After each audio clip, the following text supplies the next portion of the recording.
Hi friends, how are you? Welcome to target groups 1 to 3. ఈరోజు మన topic మనం modern history చాలా రోజులు చదవక సో స్టార్ట్ చేస్తున్నాము. సో ఏంటంటే ఈరోజు today quite the trouble is you think you have time. మనలో ఉన్న ఒక ట్రబుల్ అంటే ఒక తప్పుడు ఆలోచన ఏంటంటే నాకు చాలా ఇంకా టైం ఉందిలే అని అనుకోలేపే కొన్ని నెలలు, రోజులు, మంత్, ఇంకా సంవత్సరాలు కూడా అయిపోతుంటాయి. సో నోటిఫికేషన్ రాలేదు కదా, ఇంకా టైం ఉందా అనుకుంటుంటాం. ఆ అనుకోలేపే మొత్తం టైం అంతా అయిపోతుంటుంది. సో ఏంటంటే ఏదైనా రాకముందే మనం అన్ని ఒక సిద్ధంగా పెట్టుకోవాలన్నమాట. సో అదే అనమాట, మనం ఆ అపోహ నుంచి మనం బయట రావాలి. నాకు ఇంకా టైం ఉందిలే అని అనుకున్న ఆ అపోహ నుంచి బయటకు వచ్చి మన ప్రాక్టీస్ స్టార్ట్ చేస్తే చాలా మంచిది అనమాట. సో టాపిక్ వచ్చి చదువుకోండి. ఈరోజు మనం టాపిక్ వెళ్తున్నాము. సో ఏంటంటే నేను మొన్న వీడియోలో ఒక తప్పు చెప్పాను. ఏంటంటే ఆంధ్రప్రదేశ్కి టచ్ అయ్యే స్టేట్స్ ఒడిశా, ఛత్తీస్గఢ్ చెప్పలేదు. ఛత్తీస్గఢ్ టచ్ అవుతుంది. ఒడిశా, ఛత్తీస్గఢ్, ఆంధ్రప్రదేశ్, కర్ణాటక, తమిళనాడు. ఒడిశా, తెలంగాణ టచ్ అవ్వదు.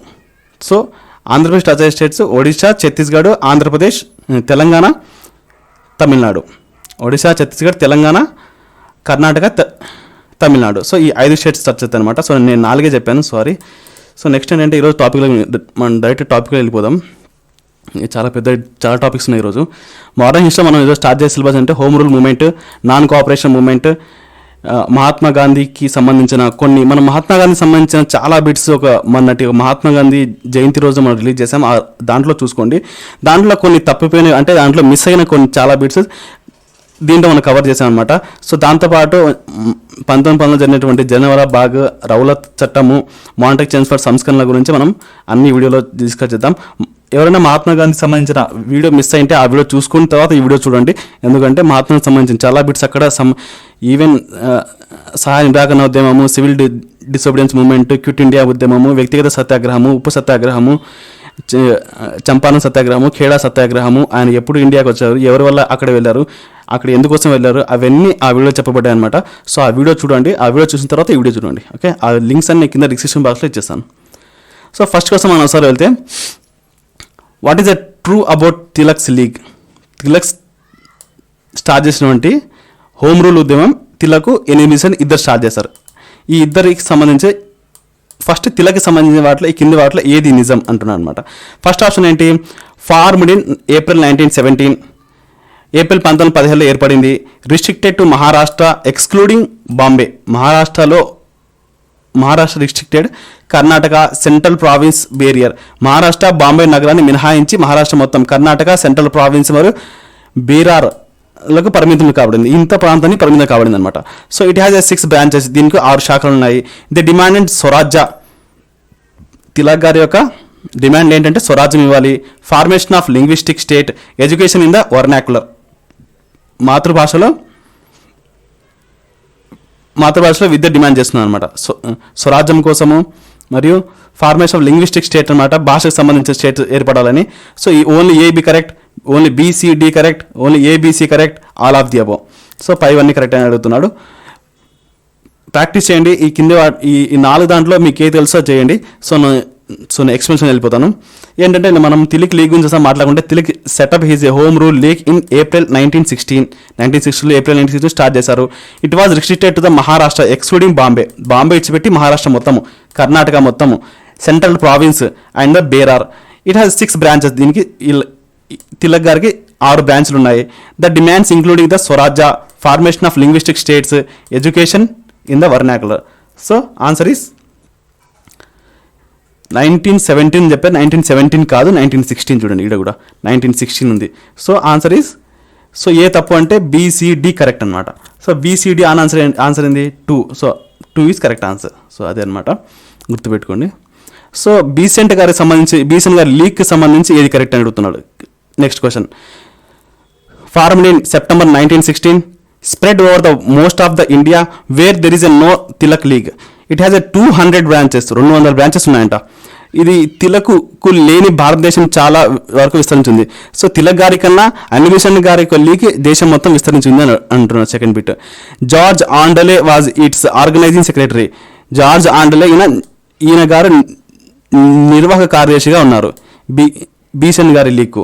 So AB is only AB correct, only BCD correct, only ABC correct, all of the above. So ఏది కరెక్టో మీరు చెప్పండి అనమాట. సో ఎన్బిషన్ గారి గురించి నేను మత సంస్కరణలు ఉద్యమాలు అనే ఒక వీడియోలో మొత్తం కవర్ చేశాను. ఎన్బిషన్ గారు ఏ సంస్థ, ఆయన యొక్క థియోసాఫికల్ సొసైటీ నుంచి ఆమె వచ్చారనమాట. ఆ థియోసాఫికల్ సొసైటీ ఎవరు స్థాపించారు? మేడం ఓక్లాట్ అండ్ బ్లవాసీ గారు స్థాపించారు. 1875లో స్థాపించారు. దీని యొక్క ఫస్ట్ హెడ్ క్వార్టర్స్ న్యూయార్క్లో ఉన్నది. ఆ తర్వాత ఇండియాలో అడయార్కు మార్చారు. సో ఇవన్నీ అక్కడ నేను కవర్ చేశాను. సో ఒకసారి ఆ వీడియో చూడండి. సో ఆన్సర్ ఈస్ మనం అసలు బీసెంట్ గారి గురించి చదివి, Besant is set up his her league in September 1916లో ఏర్పాటు చేశారు. ఇద్దరు కూడా సేమ్ సంవత్సరం, కానీ మంత్స్ మాత్రమే చేరారు. ఆయనేమో ఏప్రిల్లో, బీసెంట్ గారేమో సెప్టెంబర్లో. సో అది అనమాట. ఆయనేమో మహారాష్ట్ర, కర్ణాటక, సెంట్రల్ ప్రావిన్సెస్, బీహార్లో, ఈయనేమో Madras and cover the rest of the India, మొత్తం దేశం మొత్తం ఇంక్లూడింగ్ బాంబే కూడా ఈమె కవర్ చేసింది. కానీ ఈయన తిలక్ గారు బాంబే కవర్ చేయలేదు. Okay, it had 200 branches, was loosely organised the compare to Tilak's league and George Arundale was organising secretary. Besides Arundale the main work was done by the BW Wadia and CP Ramaswamy Iyer. ఆయనతో పాటు BW Wadia and CP Ramaswamy Iyer కూడా పనిచేశారు అనమాట. So ఇది అనమాట. So answer is, so Tilak కన్నా ఎక్కువ స్పెజెస్, 200 బ్రాంచెస్. సో అన్ని కరెక్ట్ అనమాట. So all of the above is correct answer. So పైవన్నీ correct. So which of the following is correct? Annie Besant was a theosophist based on in India since 1896. అన్నీ Besant 1896 నుండి భారతదేశంలో ఉన్న ఒక థియోసాఫిస్ట్ ఆమె. Having failed to unite Congress, Tilak and Besant decided to revive political activity in their own. So Congress ఏకం చేయడంలో విఫలమయ్యాయి, కానీ తిలక్ మరియు బీసెంట్గా రాజకీయ కార్యకలాపాలను స్వయంగా పునరుద్ధరించాలని ఆయన నిర్ణయించుకోనమాట. సో దాని తర్వాత తిలక్ మరియు అనీ బెసెంట్ గారి వాళ్ళిద్దరే కలిసి కాంగ్రెస్ మరియు ముస్లిం లీగ్ని ఇద్దరిని కలుపుతారనమాట. సో మోడరేట్ని అండ్ ఎక్స్ట్రీమిస్ట్ని కూడా 1916లో లాహోర్ సెషన్లో కలుపుతారనమాట. Besant campaigned through her papers New India and Commonwealth. ఈ పేపర్స్ ద్వారా ఆమెకున్న ఒక పేపర్స్, అంటే ఈ పేపర్స్ ద్వారా ఆమె ప్రచారం చేసేది. సో ఏది కరెక్ట్ అనమాట దీనికి సంబంధించి. సో దీనికి సంబంధించి ఆమె యొక్క థియోసాఫిస్ట్, ఇది కరెక్టే. మనం అనుకున్నాం థియోసాఫికల్ సొసైటీ ద్వారా ఆమె వస్తారన్నమాట 1886లో. ఎందుకంటే హ్యావింగ్ ఫెయిల్ తర్వాత తిలక్ అండ్ బీసెంట్ ఇద్దరు కూడా హోమ్ రూల్ మూవ్మెంట్ ఒక పొలిటికల్ మూవ్మెంట్ స్టార్ట్ చేసి దేశం మొత్తం ఒక అలగడి తీసుకొచ్చారనమాట. అది Besant campaign through this paper, ఈ పేపర్లో కరెక్ట్ అనమాట. So all of the above is correct answer. వాళ్ళు చదివిన వాళ్ళకి ఎంత తెలిసే ఉంటుంది. So what is the true about home rule లీగ్కి సంబంధించి ఏది కరెక్ట్ అంటున్నారు. So many Muslims, Anglo Indians, non Brahmins from South India did not join the movement. దక్షిణ భారతదేశానికి చెందిన చాలా మంది ముస్లింలు, ఆంగ్లో ఇండియన్లు మరియు బ్రాహ్మణేతరులు ఈ ఉద్యమంలో చేరలేదు. బ్రాహ్మణేతరులు, ఆంగ్లో ఇండియన్లు, ముస్లింలు చేరలేదన్నమాట సౌత్ ఇండియా నుంచి. They felt that a home league movement was for Hindu and higher caste people. Home rule ఉద్యమం హిందూ మరియు ఉన్నత కుల ప్రజల కోసం అని భావించేవాళ్ళు, అందుకోసం వాళ్ళు దాంట్లోకి రాలేదన్నమాట. So the league walked away from the idea of self government. ఈ హోమ్ లీగ్ ఉద్యమం అనేది పాలనా ఆలోచన నుండి దూరంగా ఉందన్నమాట, స్వయం పాలనా ఆలోచన నుంచి దూరంగా ఉంది అంటున్నారు.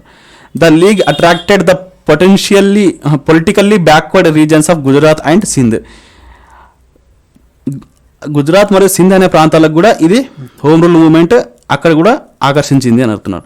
Only ABC correct, only C correct, only D correct, only ABD correct అంటున్నారు. ఏది కరెక్టో చెప్పండి. సో దీనికి సంబంధించి మనం ఎక్స్ప్లెనేషన్లో వెళ్దాము. So home rule league movement మనం చదువుకుంటే the league was campaign aim to convey to common man to the message of home rule as self government. So common man కూడా తెలిసిపోయింది సెల్ఫ్ గవర్నమెంట్ తీసుకురావాలా అని.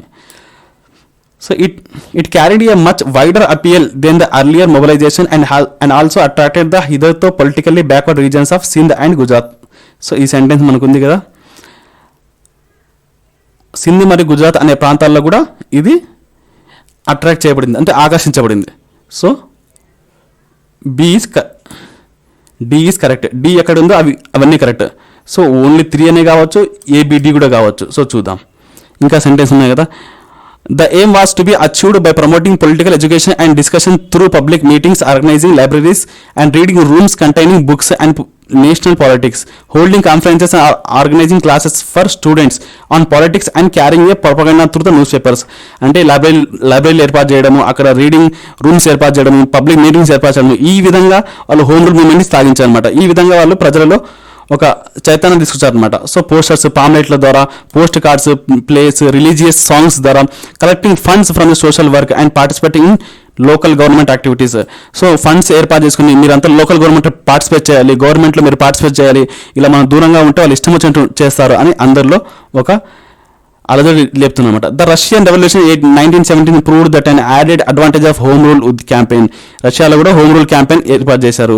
So the home rule agitation later join by Motilal Nehru, Jawaharlal Nehru, Bhulabhai Desai, Chittaranjan Das, Madan Mohan Malaviya and Mohammad Ali Jinnah, Tej Bahadur Sapru and Lala Lajpat Rai వీళ్ళంతా తర్వాత join అయ్యారు, ముందు join కాలేదన్నమాట. Some of this leaders became the heads of the local branches. కొన్ని లోకల్ బ్రాంచెస్కి వీళ్ళు హెడ్స్ కూడా ఉన్నారు. Many of the moderates congressmen who were disillusioned with Congress inactivity and some members of Gokhale Servants of India Society, Gokhale స్థాపించినటువంటి servants of India society also join the agitation. ఆ servants of India society యొక్క వాళ్ళు కూడా దీంట్లో join అయ్యారు అనమాట.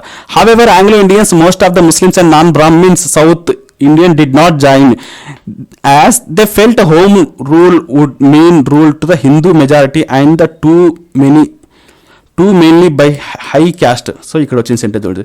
So Anglo Indians కానీ, Muslims కానీ, నాన్ బ్రాహ్మిన్స్ కానీ ఎవరు కూడా సౌత్ ఇండియన్స్ జాయిన్ అయ్యేవాళ్ళు, ఎందుకంటే వాళ్ళు ఇది ఒక అప్పర్ క్యాస్ట్ సంబంధించినది ఫీల్ అయ్యారు అనమాట. సో ఏ కరెక్ట్, బి కరెక్ట్. సో ఈ సి ఆప్షన్ ఏం చెప్పాడు, ద లీగ్ వాక్డ్ అవే, అంటే ఇది ఒక సెల్ఫ్ గవర్నమెంట్ నుంచి బయటికి వెళ్ళిపోయింది అని చెప్పారు. సో సెల్ఫ్ గవర్నమెంట్ నుంచి ఎప్పుడు బయటకు వెళ్ళదు, మనం ఫస్ట్ సెంటెన్స్ చదివాం, ప్రతి కామన్ మ్యాన్ తెలిసిపోయింది మనం ఒక లోకల్ గవర్నమెంట్ హోమ్ రూల్ తీసుకోవాలని. So C is correct answer, only ABD is correct. So 4 is correct answer. So ఇంత ఎక్స్ప్లెనేషన్ ఎందుకు ఇస్తున్నా అంటే నేను ఇది స్పెక్ట్రమ్ బుక్ నుంచి తీసుకున్నాను, చాలా చాలా చాలా ప్రామాణికమైన బుక్ ఇది. సో అందుకోసం ఇంత మ్యాటర్ చెప్పాను. ఈ మ్యాటర్లు చాలా చాలా చాలా ఉందన్నమాట. మీరు ఊహించలేరు, రేపొద్దు ఇలాంటి క్వశ్చన్ వచ్చినట్టే మీరు గుర్తు చేసుకుంటారు, ఈ క్లాస్ని గుర్తు చేసుకుంటారు. So who renounced his knighthood for the protest against the Britishers due to their response towards the home rule league leaders. Home rule league నాయకుల పట్ల బ్రిటిషర్లకు ప్రతిస్పందన కారణంగా అతని నైట్హుడ్ను ఎవరు త్యాజించారు అంటే మనం నిన్న క్లాస్ మనం మాట్లాడుకున్నాం. బెంగాల్ విభజన జరిగినప్పుడు రవీంద్రనాథ్ ఠాగూర్ గారు తమ బిరుదుని, సర్ అనే బిరుదుని త్యాజించారు. మహాత్మా గాంధీ గారు తన యొక్క మహాత్మా గాంధీ యొక్క బిరుదు కూడా ఆయన కూడా త్యాజించారు. సో హోమ్ రూల్ మూవ్మెంట్ టైంలో ఎవరు త్యాజించారని అడుగుతున్నాను అనమాట. మహాత్మా గాంధీ త్యాజించారా? మహాత్మా గాంధీ, రవీంద్రనాథ్ ఠాగూర్ వీళ్ళిద్దరు కూడా జలియన్ వాలా బాగ్ సంఘటనకు వ్యతిరేకంగా వీళ్ళు తమ నైట్హుడ్ని ఎన్నిక చేశారనమాట. So sir Subrahmanya Iyer, yes sir Subrahmanya Iyer, Balagangadhar Tilak. మీకు ఒకటి తెలుసు, బాలగంగాధర్ తిలక్ గారికి ఏ బిరుదు ఉంది? లోకమాన్య బిరుదు ఉంది. సో సుబ్రహ్మణ్య అయ్యర్ గారికి ఒక బిరుదు ఉంది, the old man of South India అని బిరుదు ఉంది. The old man of South India, the old man of South India. The old man of ఇండియాగా ఎవరి బిరుదు ఉందో ఒకసారి కమెంట్లో తెలియజేయండి. The old man of India ఎవరికి ఉంది? The old man of South India Subrahmanya అయ్యర్కి ఉంది. ఈయన గారే ద హిందూ, ఇప్పుడు ప్రస్తుతం మనం చదివేటువంటి ద హిందూ పత్రిక ఈయన స్థాపించారనమాట. సో దీని యొక్క ఆన్సర్ ఏంటంటే Subrahmanya Iyer. So answer is sir Subrahmanya Iyer. Sir అనే బిరుదుని ఆయన స్థాయించారనమాట హోమ్ రూల్ లీగ్కి సంబంధించి. So what were the causes for the fading out of the league movement? League ఉద్యమము మసక బారడానికి కారణాలేంటి అంటే తగ్గిపోవడానికి గల కారణాలేంటి? సో ఆప్షన్స్ ఏమున్నాయి? కమ్యూనల్ రివోల్ట్స్, మత అల్లర్లు, a lack of effective organisation, సమర్థవంతమైన సంస్థ లేకపోవడము, news of coming of Montagu Chelmsford reforms, Montagu Chelmsford సంస్కరణ రాబోయే వార్తలు, మాంటెక్ చెమ్స్ఫర్డ్ రావడం వలన, ఆ చట్టం రావడం వలన. So Tilak went abroad for case and Besant vacillated on her response over the reforms and hence the movement was left leaderless. Tilak ఒక కేసు కోసం విదేశాలకు వెళ్ళాడు మరియు సంస్కరణలపై ఆమె ప్రతిస్పందనపై బీసెంట్ విరుచుకుపడ్డారు. అందువల్ల ఉద్యమం నాయకత్వం లేకపోయిందనమాట. సో బీసెంట్ గా అరెస్ట్ చేయబడింది. సో ఆప్షన్స్ ఏమున్నాయంటే ఒక్కసారి మనం చూస్తున్నాము. ABC only correct, ACD correct, only D correct, all of the above. So దీని యొక్క మనం బ్యాక్గ్రౌండ్లో వెళ్దాము. సో చాలామంది ఏమని చెప్తానంటే మీరు తెలుగులో ఇంగ్లీష్లో, నిన్న కమెంట్ వచ్చింది, తెలుగులో ఇంగ్లీష్లో మేము కన్ఫ్యూజ్ అయిపోతున్నాము, సపరేట్ చేయండి అంటున్నారు. ఒకటి గుర్తుపెట్టుకోండి, రేపు పొద్దున్న ఎగ్జామ్ హాల్లో ఇంగ్లీష్లో తప్పులు వస్తే, తెలుగులో తప్పులు వస్తే మిమ్మల్ని ఎవ్వరు పట్టించుకోడు, కానీ ఇంగ్లీష్లో తప్పు వస్తేనే దాన్ని పరిగణిస్తారు. తెలుగులో తప్పు వచ్చిందా మీకు మొన్నే మీరు చూశారు, తెలుగులో గ్రూప్ 1 ఎగ్జామ్ 51 తప్పులు వచ్చాయి, కోర్టులో కేసు నడుస్తూనే ఉంది. సో మనకు బేసిక్ నాలెడ్జ్ ఇంగ్లీష్ మీద ఉంటే చాలన్నమాట. మీరు ఏం దీంట్లో చదవాల్సిన అవసరం లేదు. నేను ఆల్రెడీ క్వశ్చన్ కూడా ఇంగ్లీష్లో ఇస్తున్నాను, క్వశ్చన్ కూడా తెలుగు కూడా ఇస్తున్నాను. నేను ఎక్కువ చదివేది తెలుగే చదువుతున్నాను, ఎక్స్ప్లెనేషన్ తెలుగే ఎక్కువ ఇస్తున్నాను. ఎందుకంటే తొందరగా అర్థమవుతుందని, ఇంగ్లీష్ వాళ్ళకు కూడా తొందరగా అర్థమవుతుందని. సో అదే అనమాట. సో మీరు తెలుగు మీడియం వాళ్ళు ఖచ్చితంగా బేసిక్ ఇంగ్లీష్ మనకు తెలిసి ఉండాలి. కనీసం ఇది ఎక్కడ జరిగింది, పేర్లు ఇలా అడగొచ్చు ఇంగ్లీష్లో క్వశ్చన్స్. సో అని మనం గుర్తుపెట్టుకోవాలి. అందుకోసం ఇలా చేస్తున్నాను. సో ఇది నేను చాలా ఎక్స్పీరియన్స్ చేసే వీడియో, అర్థం చేసుకోండి. సో చాలామంది సీనియర్స్కి అర్థమైంటుంది ఇలా చేయడం వల్ల ఏం యూజ్ అనేది. సో హోమ్ రూల్ ఆందోళన స్వల్పకాలికమని నిరూపించబడింది. నాకు అది నత్తుంది అనమాట. 1919 నాటికి ఇది బయటపడింది. క్షీణతకు కారణాలు ఇలా ఉన్నాయి. అది హోమ్ రూల్ మూవ్మెంట్ క్షీణత కాలానికి కారణాలు ఏమేమి ఉన్నాయి చూస్తుందా. సమర్థవంతమైన సంస్థ లేకపోవడము, 1917-18 మధ్య మద్దతు అల్లర్లు జరిగాయి. తర్వాత కాంగ్రెస్లో చేరిన మితవాదులు సంస్కరణల చర్చ ద్వారా అనీ బెసెంట్ అరెస్ట్ శాంతింపజేయబడింది. అనీ బెసెంట్ గారు అరెస్ట్ చేయబడంతో ఇంకా అంత శాంతించబడింది అనమాట. సో కొన్ని సంస్కరణలు తీసుకొచ్చారు. సో ఆగస్టు 1917 యొక్క మాంటెగ్ యొక్క ప్రకటనలో ఉంది బ్రిటిష్ పాలన యొక్క దీర్ఘకాలిక లక్ష్యంగా స్వీయ ప్రభుత్వాన్ని కలిగి ఉంది భారతదేశంలో మరియు బీసెంట్ విడుదల. అంటే మాంటెక్ కొద్ది రోజులకి మాంటెక్ అనే చామ్స్ఫర్డ్ అనే సంస్కరణ రావడంతో ఇంకా అందరూ చల్లారిపోయారు. దాంట్లో వాళ్ళు పెడతాన్నారు కదా స్వయం పాలన, సో వాళ్ళు చూసుకుంటారులే అనుకున్నారు. సో ఉగ్రవాదుల నిష్క్రియాత్మక ప్రతిఘటన గురించి చర్చ.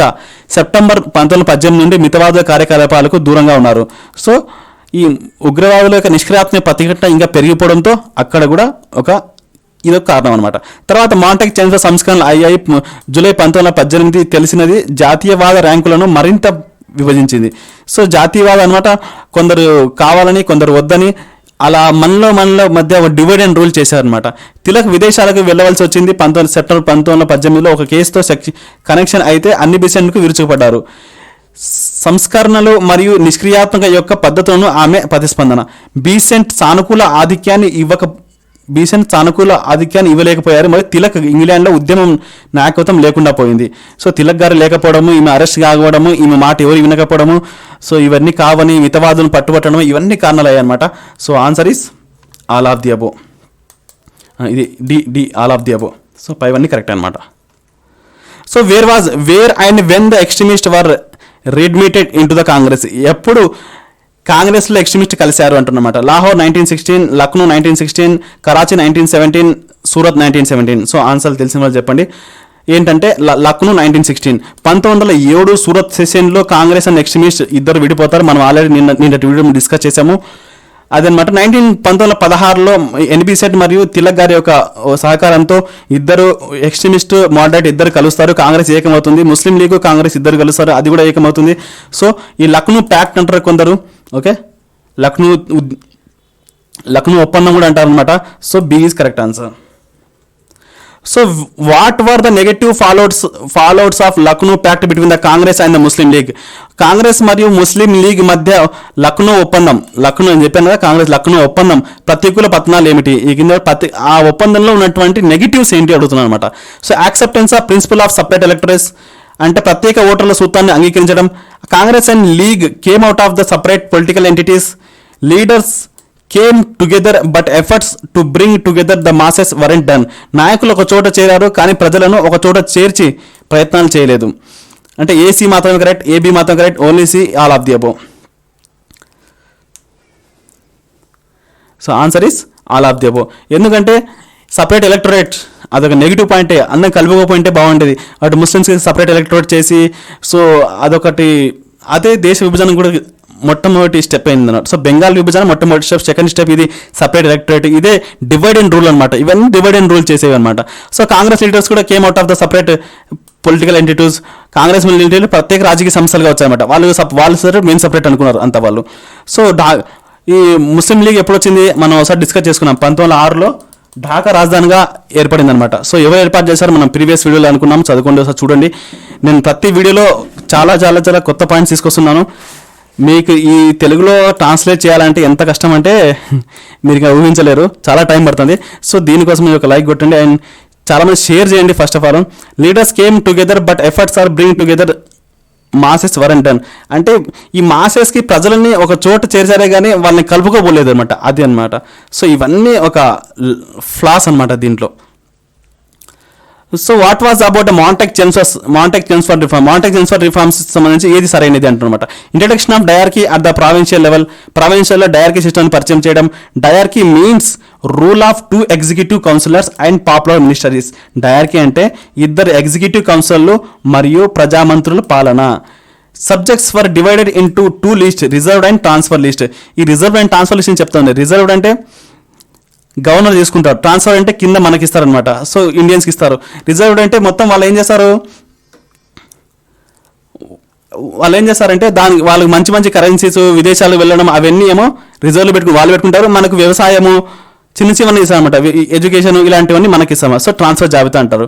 The ministers were to be responsible to the legislature. శాసనసభకు మంత్రులు బాధ్యత వహించాలి. ఏ అండ్ బి మాత్రం కరెక్ట్, బి అండ్ సి మాత్రం కరెక్ట్, సి అండ్ డి మాత్రం correct, all of the above మొత్తం కరెక్ట్. ఏది కరెక్ట్? సో ఆన్సర్ చూసుకుంటే all of the above is correct. So అన్ని కరెక్ట్ అనమాట. దీనికి సంబంధించి మీరు ఒకసారి మాంటెక్ చేంజ్ సంస్థలు చదువుకున్నా అంటే సరిపోద్ది. సో మాంటెక్ చేంజ్ చూసుకుని ఇంకో క్వశ్చన్ వస్తుంది, అక్కడ కూడా మీకు చాలా ఇక్కడ వచ్చిన question. So in the 1919 reforms, 1919 సంస్కరణలో women were to be also given the right to the vote. మహిళలకు ఓటు హక్కు కూడా ఇవ్వబడింది 1919లో. At central government level there are 2 list of administration central and provinces. Central గవర్నమెంట్లో ఏమో సెంట్రల్ అండ్ ప్రావిన్షియల్ లెవెల్గా 2 అడ్మినిస్ట్రేషన్ తీసుకొచ్చారన్నమాట. కేంద్ర ప్రభుత్వ స్థాయిలో పరిపాలన యొక్క 2 జాబితాలు ఉన్నాయి, కేంద్ర మరియు ప్రాంతీయ జాబితా అని. A bicameral legislature has to be ఇండిటర్స్. ద్విసభ శాసనసభ ప్రవేశపెట్టారనమాట. The council of state had a tenure of 5 years. రాష్ట్ర మండలికి 5 సంవత్సరాల 10 కాలం ఇచ్చారనమాట. So AB is only correct, B C only correct, C D correct, all of the above. So తెలిసిన వాళ్ళు ఆన్సర్ చేయండి. All of the above is correct. So 1918 నుంచి main points అన్ని క్వశ్చన్స్ అన్ని కవర్ అయ్యానుకుంటున్నాను. సో ఈ పాయింట్ ఎవరు అనుకోరు అనమాట, ఉమెన్స్కి ఇచ్చారా ఇవ్వలేదా అని. ఎక్కడ ఇవ్వలేదు కదా ఇండియాలో అనుకుంటారు. సో 1919 సంస్కరణలో ఉమెన్స్ కూడా ఓటేసి రైట్ ఇచ్చారనమాట. సెంట్రల్ లెవెల్లో మనకు two list administration, central and provincial list administration చేశారు. బైకమల్ లెజిస్లేషన్ ఇంట్రూడ్ చేశారు. అక్కడేమో 5 years టెన్యూర్ పెట్టారనమాట. అదే సెంట్రల్లో ఏమో 3 years టెన్యూర్ పెట్టారనమాట. సో నెక్స్ట్ క్వశ్చన్ చూసుకుంటే, why did the Gandhi set up a Tolstoy farm. Tolstoy farm ఎందుకు ఏర్పాటు చేశారు గాంధీ గారు? To house of family satyagrahis, సత్యాగ్రహ కుటుంబాల కోసము. To give some satyagrahi chores to sustain themselves.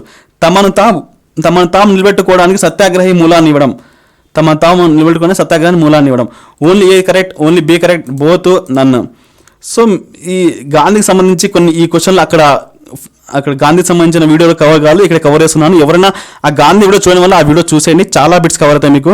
So ఇంకో చెప్తున్నాను, అక్కడ కవర్ కాని బిట్స్ మాత్రమే నేను ఇక్కడ చెప్తాను, మళ్ళీ చెప్పాను నేను, ఎందుకంటే ఇప్పటికే చాలా టైం పట్టింది మోడర్న్ హిస్టరీకి. సో నేను తొందరగా ఎకానమీ స్టార్ట్ చేయాలి, చాలామంది అడుగుతున్నారు. సో నెక్స్ట్ టాల్స్టాయ్ ఫార్మ్ నుంచి మనం ఒకసారి చిన్నగా చదువుకుందాం అనమాట. చాలా మ్యాటర్ ఉంది కదా, నేను తొందరగా ఫాస్ట్గా అయిపోతాను. So as it became a rather difficult to sustain the high pitch and struggle, Gandhi decided to devote all his attention to the struggle. The Tolstoy farm is founded in 1910 and named such as Gandhi Associate. Gandhi Associate అని ఆయన పేరు పెట్టారు. Herman Kallenbach, after Russian writer and moralist whom Gandhi admired and corresponded with. Besides being an experiment in education, it was house of families to satyagrahis and give them to many sustain themselves. So ఇక్కడ point వచ్చింది చూడండి. The Tolstoy farm is a second kind of established by Gandhi. ఈయన యొక్క second kind of establish by Gandhi. He had a set of Phoenix farm in 1904 in Natal. ఆయన Phoenix farm కూడా establish చేశారు. Phoenix farm 1904 in నాటల్లో.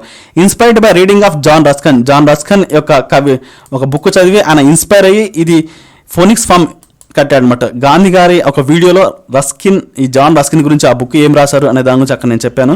On to this last a critic of capitalism and a work extended a virtues of simple life of love, manual work, simple life of love, labor and the dignity of human beings.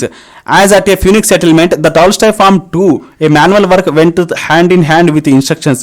Vocational training in introduced to the give all-round development to the boys and girls. Co-educational classes start చేశారు and were held. Boys and girls were encouraged together and the activities included in general labor and cooking, scavenging, scandal, making simple carpentry, messenger work, manual work such as sweeping, scavenging, fetching water and perceived to be invaluable to the psychological and social moral well-being of the integrated community. Gandhi's objective is in this context was to inculcate the ideals of social service and citizenship besides a healthy respect of manual work from the early formative years itself. The farm worked 1913 వరకు ఆ form పనిచేసింది అనమాట. ఆ ఫామ్లో మగపిల్లలకి ఆడపిల్లలకి ఇద్దరికి కలిపి classes చెప్పేవాళ్ళు, వొకేషనల్ క్లాసెస్ చెప్పేవాళ్ళు, వాళ్ళకి ఏదైనా వర్క్ జనరల్ లేబర్ వర్క్ నేర్పించేవాళ్ళు, కుకింగ్ కానీ, స్కావేజింగ్ కానీ, అండ్ శాండల్ వర్క్ కానీ, సింపుల్ కార్పెంటరీ కానీ, మెసెంజర్ వర్క్ అని నేర్పించేవాళ్ళు. సో ఇవన్నీ నేర్చుకుని చిన్నప్పటి నుంచి, అందుకోసం ఇప్పుడు మన గవర్నమెంట్ తీసుకొచ్చింది అనమాట. సో చిన్నప్పటి నుంచే ఒక టెక్నికల్ వర్క్ కానీ ఏదైనా నేర్చుకునే పెద్ద అయ్యేలా అవుతారు అనమాట, స్కిల్ ఏదైనా తెచ్చుకోవాలన్నమాట. సో అప్పటి నుంచే మన గాంధీ గారు స్టార్ట్ చేశారనమాట. So answer is both correct అనమాట. Okay. So during the 1917 and 1918, Gandhi was involved in 3 struggles. Gandhi was in the 3 struggles. They were in order. కింది వాటిలో ఆర్డర్ 1917 నుంచి 1915 నుంచి 1918 గాంధీ 3 పోరాటాల్లో పాల్గొన్నాడు. వారు ఏ క్రమంలో ఉన్నారు? ఈ కింద వాటిలో క్రమంలో ఏది చేసి ముందే చేశారు చెప్పండి. ఖేడా, అహ్మదాబాద్, చంపారన్, ఖేడా, అహ్మదాబాద్, చంపారన్, అహ్మదాబాద్, ఖేడా, చంపారన్. సో ఇలాంటి క్వశ్చన్స్ ఎగ్జామ్లో అడిగే చాలా ఛాన్సెస్ ఉన్నాయి. సో ఆన్సర్ ఇస్ సి అనమాట. చంపారన్ 1917లో జరిగింది, అహ్మదాబాద్ 1918 మార్చిలో జరిగింది, ఖేడా 1918లో జరిగింది. సో దీని తర్వాత జరిగింది కానీ ముందైతే జరగలేదు. సో దీని గురించి మనం సింపుల్గా చదువుదాం. చంపారన్ సత్యాగ్రహం 1917 బీహార్లో జరిగింది. ఎందుకు జరిగిందంటే చంపారణలో 3 కట్టే విధానం ఉండేదన్నమాట. 3/20 అంటే 20 ఎకరాలు ఉంటే 3 ఎకరాలు ఖచ్చితంగా నీళ్ళు మంది పండించాలి అనేది ఒక రూల్ ఉండేది. ఆ రూల్కి భిన్నంగా చేయకూడదు, ఇలాగా మేము ఫ్రీగా ఉండాలి, మీరు మమ్మల్ని ఒత్తిడి చేసేది ఏంది అని చంపారన్ సత్యాగ్రహం గాంధీ గారు మొట్టమొదటి రైతు సత్యాగ్రహం ఇది చేపట్టినటువంటి. అండ్ దీనికి నాయకులు ఏమంటారు? రాజేంద్ర ప్రసాద్, జేబీ కృపలాని, అనుగ్రహ నారాయణ, మహాదేవ్ దేశాయ్. 3 కట్టే విధానం రద్దు అయిపోయింది చేయడంతో. ఇంకా ఖేడా సత్యాగ్రహం ఏంటంటే 1918లో వచ్చింది. గాంధీ గారు 2వ సత్యాగ్రహం. దీనికి సపోర్ట్ చేసిందేమో సర్దార్ వల్లభాయ్ పటేల్, ఇందూలాల్ యాగ్నిక్ గారు. ఉద్యమాన్ని నడపడానికి గుజరాత్ సభ ఏర్పాటు చేశారు. ఏంటంటే ఇది తీవ్ర కరువు, భూమి శిస్తు వసూలును వ్యతిరేకం చేశారన్నమాట. రెవెన్యూ 20% కన్నా తక్కువ పన్ను జరిగితే చట్టం ప్రకారం పన్ను కట్టకూడదు. సో వీళ్ళు అయినా కానీ పన్ను కట్టమని బలవంతం వస్తున్నారు. సో ఈయన ధర్నాకు దిగారు. మన గాంధీ గారు గెలిచారు. సో తీసుకోలేదన్నమాట. సో ఇంకో ఏంటంటే మన వాళ్ళు చెప్పారు అహ్మదాబాద్ సమ్మె గురించి కూడా మాట్లాడితే మనం అదొక పరిశ్రమల యొక్క బోనస్ పెరుగుదల కోసం చేసినటువంటి నిరాహార దీక్ష. ఇది ఫస్ట్ నిరాహార దీక్ష ఏది అంటే అహ్మదాబాద్ సమ్మె. ఫస్ట్ రైతు ఉద్యమం గాంధీ గారు ఏది అంటే చంపారన్ ఉద్యమం. ఓకే. ఫస్ట్ సత్యాగ్రహం ఏది అంటే చంపారన్ ఉద్యమం. Okay. Ahmedabad textile laboratory union ఏర్పాటు చేసినారు. 30% బోనస్ పెంచడం జరిగింది. సో ఇది అనమాట. Find the correct order. Satyagraha against Rowlatt act, Jallianwala Bagh massacre, Khilafat and non cooperation movement. ఈ 3 ABC క్యూలో పెట్టండి అంటున్నారు. ABC correct, BAC correct, CAB correct, ACB correct. ఇవి కూడా నేను తెలుగులో చెప్పాల్సిన అవసరం లేదు, మీకు ఈజీగానే అర్థమైపోద్ది. సో అందుకోసం ఇలా నేను ఇంగ్లీష్ మాత్రం చదువుతున్నాను. ఛాన్స్ అవసరం మనం చూసుకుంటే సహాయ నిరాకరణ ఉద్యమంలో ఇవన్నీ ఒక పార్ట్స్ అనమాట. సో సహాయ నిరాకరణ ఉద్యమం 1920 నుంచి 1922 వరకు జరిగింది. సో దీంట్లో ఫస్ట్ వచ్చినది అంటే రౌలత్ చట్టం వచ్చింది. దాని తర్వాత జలియన్వాలా బాగ్ హత్యాకాండ జరిగింది.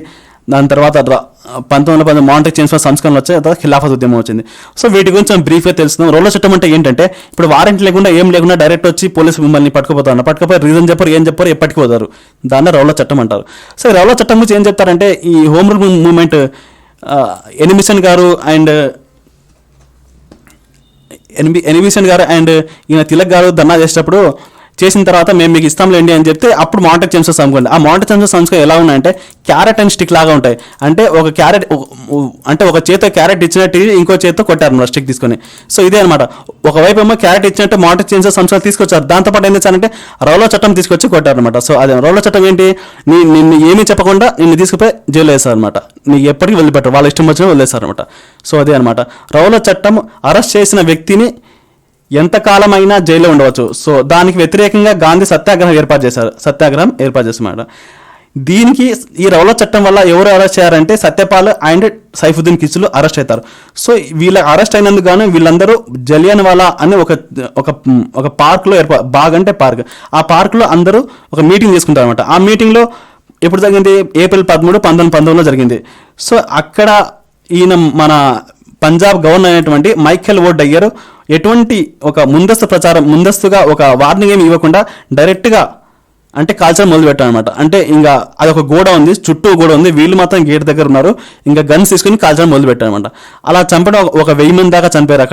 అక్కడ ఒక బావి ఉండదు, అక్కడ బావిలు కూడా చాలా మంది లోపల పడిపోయి ఊపిరాడగా చనిపోయారు. గోడలు ఎక్కుతూ ఉంటే ఎక్కే వాళ్ళని కూడా పిస్తోల్తో వేసి చంపేస్తారు అనమాట. సో అలా ఇప్పటికి కూడా ఆ ప్లేస్ ఉంది. పంజాబ్లో ఉంటుంది. సో దీని మీద ఒక హంటర్ కమిషన్ వేశారు. ఈ హంటర్ కమిషన్ ఏంటంటే అందరు ధర్నా చేశారు అనమాట. సో కావాలని మమ్మల్ని చంపేశారని ధర్నా చేసి అప్పుడు గవర్నమెంట్ హంటర్ కమిటీ వేస్తామంట, దీన్ని నిజాలు బయట పెట్టండి అని. కానీ ఆ కమిటీ ఏం చేస్తారంటే తర్వాత డయ్యర్ తప్పు ఏం లేదని క్లీన్ చిట్ తీసేస్తుంది. ఈ ఉదాంతానికి నిరసనగా ఠాకూర్ తన నైట్హుడ్ని వెనక్కి ఇచ్చేసారు. ఠాకూర్ తన నైట్హుడ్ వెనక్కి ఇచ్చేసారు అనమాట ఈ జలియన్వాలా బాగ్ ఉదంతానికి గాను. 1940లో ఉద్దామ్ సింగ్ లండన్ వెళ్ళి మైఖేల్ డయర్ని చంపుతాడు. సో ఉద్దామ్ సింగ్ 1940లో చంపాడంటే 1919లో ఇది జరిగితే అంటే 21 ఏళ్ళ తర్వాత లండన్ వెళ్ళి చంపాడు. అంత పగ తీర్చుకున్నాడు అనమాట. సో ఉద్దామ్ సింగ్ లండన్ వెళ్ళి మైఖేల్ డయర్ని చంపాడు అనమాట. సో ఎంతగా 20 ఏళ్ళ పగ చూడండి ఎట్లా ఉండే అప్పట్లో. సో 1919 చట్టం అంటే మాంటెక్ చెన్స్ఫర్ సంస్కరణలు, ఇది ద్వంద్వ పాలన ప్రవేశపెట్టింది రాష్ట్రంలో. సో దీని రద్దు కోసం చేశారనమాట. దీని రద్దు కోసం చేశారు గట్ కాలేజీలని. కేంద్రంలో రాష్ట్రాల ద్వంద్వ పాలన ఏమో 1919 చట్టం ప్రకారం వచ్చింది. అదే కేంద్ర ద్వంద్వ పాలన ఏమో 1930 చట్టం ద్వారా వచ్చింది. సో ఖిలాఫా ఉద్యమం 1919లో ముస్లింలు చేపట్టారు. అంటే ఖలీఫాకు రక్షించమని చేపట్టారు. దానికి గాంధీగా అధ్యక్షత వహించారు. అదే అనమాట. సో దీని సహాయ నిరాకరణ ఉద్యమానికి 4 కారణాలు ఏమేమంటే రౌలత్ చట్టము, జలియన్వాలా బాగ్ ఉద్యమము, 1919 మాంటెక్ చెన్స్ఫర్ సంస్కరణ, ఖిలాఫా ఉద్యమం. ఈ 4 ఉద్యమాలు సహాయ నిరాకరణ ఉద్యమం కిందికి వస్తాయి అనమాట. సో అదే.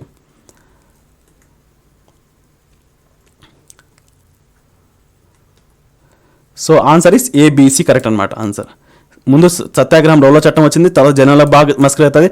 రౌలత్ చట్టం వచ్చింది కదా, వాళ్ళిద్దరు అరెస్ట్ అయింది. తర్వాత అందరూ ఒక చోట ఏర్పడతారు. ఆ తర్వాత ఖిలాఫా ఉద్యమం ఏర్పడుతుంది. దాని తర్వాత నాన్ కోఆపరేషన్ మూవ్మెంట్ కూడా ఏర్పడతారు అనమాట. So ABC correct answer. 1 is correct answer. So find the incorrect option with the reference the Khilafat and non cooperation movement. Khilafat non cooperation movement సంబంధించి కింది వాటిలో ఇన్కరెక్ట్ దాన్ని తీసుకోండి అంటున్నారు అనమాట. So Khilafat is the issue of disadvantages for Hindu Muslim unity. Khilafat ఉద్యమం అనేది ఇది ఒక హిందూ ముస్లింకి ఒక యూనిటీకి ఇది ఒక డిసడ్వాంటేజ్ అన్నాడు. They adopted a programme of action non cooperation and non violence. వారు నాన్ కోఆపరేషన్ నాన్ వైలెంట్ ఒక అహింస ఒక కార్యక్రమాన్ని స్వీకరించారంటున్నారు. Only A is correct, only B correct, both none. So దీని యొక్క ఎక్స్ప్లెనేషన్ మనం ఒకసారి వెళ్దాము. ఏ ఈజ్ కరెక్ట్, ఇన్కరెక్ట్ అన్నాడు కాబట్టి ఏ ఈజ్ తప్పు అనమాట. సో హిందూ ముస్లిం యూనిటీకి ఇది ఒక డిసడ్వాంటేజ్ కాదు, ఇది ఒక అడ్వాంటేజెస్. ముస్లిం అంతా ధర్నా చేస్తుంటే హిందువులు కూడా చాలా మంది వచ్చి వాళ్ళు పాల్గొన్నారు. ఎగ్జాంపుల్ గాంధీ వచ్చి అధ్యక్షత వహిస్తారు ముస్లింల తరపున. సో ఇది ఒక యూనిటీకి అనమాట, అడ్వాంటేజ్. వాడు ఏమన్నా క్వశ్చన్ డిసడ్వాంటేజెస్ అన్నాడు. దీన్ని మనం ఎక్స్ప్లెనేషన్ చూసుకుందాము. సో ఏమంటాడంటే during 1919 and 22 the British were opposed through a 2 masses of movements. British వాళ్ళు అపోజ్ చేశారు 2 masses మూవ్మెంట్. ఇది ఒక 2 mass మూమెంట్స్ అంటే చాలా మంది పాల్గొన్నారు అనమాట. దాని అర్థం the Khilafat and the non cooperation movement, ఈ రెండుకి.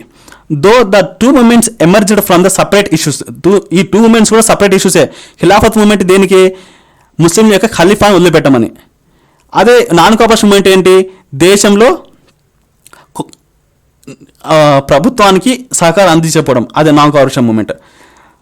So they adapted a common programme of action, the non violence and non cooperation. ఇద్దరు కూడా నాన్ వైలెన్స్ నాన్ కోఆపరేషన్ మూవ్మెంట్ని చేపట్టారు. The Khilafat issue was not directly link to the Indian politics but it is proved the immediate background to the movement and gave and added advantages of cementing Hindu Muslim unity against the British. So చూడండి, హిందూ ముస్లిం యూనిటీకి ఇదొక cement అనేది ఒక ఆయుధంలా పనిచేసింది మనకు. So next question ఒకసారి చూసుకుంటే Hunter commission on Punjab atrocities supported Indians. Punjab దురాగతులపై Hunter commission భారతీయులకు మద్దతు ఇచ్చిందంట. So Montagu Chelmsford reforms for as per Indian aspirations. Montagu Chelmsford సంస్కరణలు భారతీయ ఆకాంక్షలకు ప్రకారం జరిగాయి. The economic conditions in the post world war period were very good. ప్రపంచ యుద్ధానంతర కాలంలో ఆర్థిక పరిస్థితులు చాలా బాగున్నాయి. None B A C correct, C A B correct, A C B correct, ఏదో చెప్పండి. సో ఆన్సర్ ఇస్ నన్ అనమాట. ఏది కరెక్ట్ కాదు, దీంట్లో అన్నీ తప్పే. Punjab Hunter commission Punjab atrocities supported Indians. Punjab దురాగతాలపై హంటర్ కమిషన్ భారత్ మద్దతు ఇచ్చిందంట. భారత్లో మద్దతు ఎక్కడ ఇచ్చింది, ఆ జలియన్వాలా బాగ్ జరిగితే ఏం క్లీన్ చిట్ అని వాళ్ళకి మద్దతు ఇచ్చింది. సో మాంటెక్ చెన్స్ఫర్డ్ మనకు ఆకాంక్ష ఎలా వచ్చింది, రాలేదు. మనకు చెప్పింది ఒకటి, వాళ్ళు ఇచ్చింది ఒకటి. సో ప్రపంచ యుద్ధానంతరం కాలంలో ఆర్థిక పరిస్థితులు చాలా బాగున్నాయి. సో యుద్ధం జరిగిన తర్వాత ఆర్థిక పరిస్థితులు మనకి ఎలా బాగుంటాయి, మనంతా వాళ్ళే చెడగొట్టారు కదా మొత్తంగా. సో ఆన్సర్ ఇస్ నన్ అనమాట. ఎందుకని చూద్దాం. Hunter commission on Punjab atrocity supported the Britishers. వాళ్ళు బ్రిటిషర్స్ సపోర్ట్ చేశారు. Montagu Chelmsford reforms were eyewash as per the Indian aspirations did not fill the Indian demands. Indians ఒక demand fulfil చేయలేదు. So the economic conditions in the post world war period are very poor and bad. Okay, the home rule movement started by Annie Besant aimed. Home rule movement start చేసింది ఎవరు? Any Bessent. ఆమె ఏ లక్ష్యంగా start చేసింది? Boycotting the foreign goods, attaining self rule movement for India, agitating the against British monopoly in administration, educating the Indian masses. ఇంకా తెలుగు చదువుకుంటే విదేశీ వస్తువులను బహిష్కరించడం, భారతదేశానికి స్వీయ పాలన పొందడం, పరిపాలన బ్రిటిష్ గుప్తాధిపత్యానికి వ్యతిరేకంగా ఆందోళన, భారతీయ ప్రజలకు అవగాహన కల్పించడం. సో మీకు హోమ్ రూల్ మూవ్మెంట్ అంటే ఏంటి? హోమ్ రూల్ మూవ్మెంట్, మనమే పాలించుకోవడం మీనింగ్ ఇక్కడ ఉందన్నమాట. So attain the self rule for India. So B is correct answer. So మనం నిన్న ఒక వీడియో చేసాము. నిన్న ఫిజియాలజీ ఆర్ మెడిసిన్లో నోబెల్ బహుమతులు వచ్చాయి. దానికి సంబంధించి వీడియో కొద్ది పెద్దగా ఉంది. ఎందుకు పెద్దగా ఉందంటే నోబెల్ ఎవరు, ఆయన ఎప్పటి నుంచి ఇస్తున్నారు, ఎంత డబ్బులు ఇస్తారు, అవన్నీ బేసిక్స్ చెప్పాలి కాబట్టి వీడియో పెద్దగా ఉంది. సో వీళ్ళ ఇంకా ఈ రోజు నుంచి అంటే ఈరోజు ఫిజిక్స్ సంబంధించి నోబెల్ ప్రైజ్ ఇచ్చారు. దీనికి సంబంధించి రేపు లేదా మన్నాడు నేను వీడియో తయారు చేస్తాను. సో అది కొంచెం చిన్నగానే ఉంటాయి, ఒక 12 నిమిషాలు 13 నిమిషాలు అయిపోద్ది. ఎందుకంటే ఈ ఫస్ట్ వీడియో కాబట్టి బేసిక్స్ ఇవ్వాలి నేను. సో నెక్స్ట్ వీడియో నుంచి బేసిక్స్ ఏమి ఇవ్వాల్సిన అవసరం లేదు. ఎందుకు సపరేట్ వీడియో చేస్తున్నా అంటే మనం ఒక ఏదైనా చదివేటప్పుడు బేసిక్స్లో వెళ్ళాలి చదవాలి. నేను జిఎస్ దీంట్లో చాలా ఎక్కువ కవర్ చేశాను. మీకు అస్సలు మిస్ అవ్వదు ఎక్కడ దీని పర్స్పెక్టివ్లో బ్యాక్గ్రౌండ్ అడిగిన క్వశ్చన్స్. సో నేను వీడియో లాస్ట్లో కొన్ని క్వశ్చన్స్ కూడా అడిగాను. మీ ఆ క్వశ్చన్స్ కూడా కమెంట్ ఇవ్వడానికి ట్రై చేయండి, మర్చిపోరిక. ఏదైనా ప్రాక్టీస్ చేస్తుంటేనే మీరు గుర్తుంటారు, లేక గుర్తుండదు. ఇక్కడ 2 క్వశ్చన్స్ మాత్రమే వేసాను. వీడియో లాస్ట్లో కొన్ని క్వశ్చన్స్ అడిగాను, అవి కూడా మీరు కామెంట్లో తెలియజేయండి. అండ్ అటల్ టన్నల్ గురించి కూడా నేను వీడియో చేశాను, మొత్తం మ్యాప్ మొత్తం వేసి నేను తయారు చేశాను, అది కూడా వీడియో చూడండి. అండ్ మన చిన్న సార్ సంబంధించి ఎకానమిక్ రివ్యూ కూడా చేశాను. ఏ బుక్స్ యాడ్ చేస్తారు, ఏమేమి యాడ్ చేస్తారు, అది కూడా చూడండి. వీడియో బాగుంటుంది, యూజ్ అయితే నేను చేస్తున్నాను, వేస్ట్ ఏం చేయట్లేదు. అండ్ మీకు ఈ వీడియోలో ఏదైనా ఒక్క పాయింట్ అన్నా నేను తెలుసుకున్నాను, నాకు అర్థమైంది, నాకు ఈరోజు ఈ వీడియోతో నేను కొత్త పాయింట్ నేర్చుకున్నానని మీకు అనిపిస్తే ఒక లైక్ కొట్టండి అండ్ కమెంట్ చేయండి. ఖచ్చితంగా షేర్ చేయండి ఫస్ట్ ఆఫ్ ఆల్. సో ఎవ్వరు షేర్ చేయట్లేదు, కొద్దిగా నా కష్టాన్ని మీరు ఆలోచించారంటే షేర్ చేయండి అండ్ సబ్స్క్రైబ్ చేయండి అండ్ ఫ్రెండ్స్కి షేర్ చేయండి ఫస్ట్ ఆఫ్ ఆల్. అండ్ మన వాట్సాప్, టెలిగ్రామ్ మన లింక్లో మీకు అప్డేట్గా ఉంటే మీరు అక్కడక్కడ డైలీ బుక్స్ కూడా మీరు అడిగిన బుక్స్ అన్ని పోస్ట్ చేస్తున్నాను. మన ఫేస్బుక్ గ్రూపు లింక్ అయిపోండి. Thank you for watching this video and subscribe.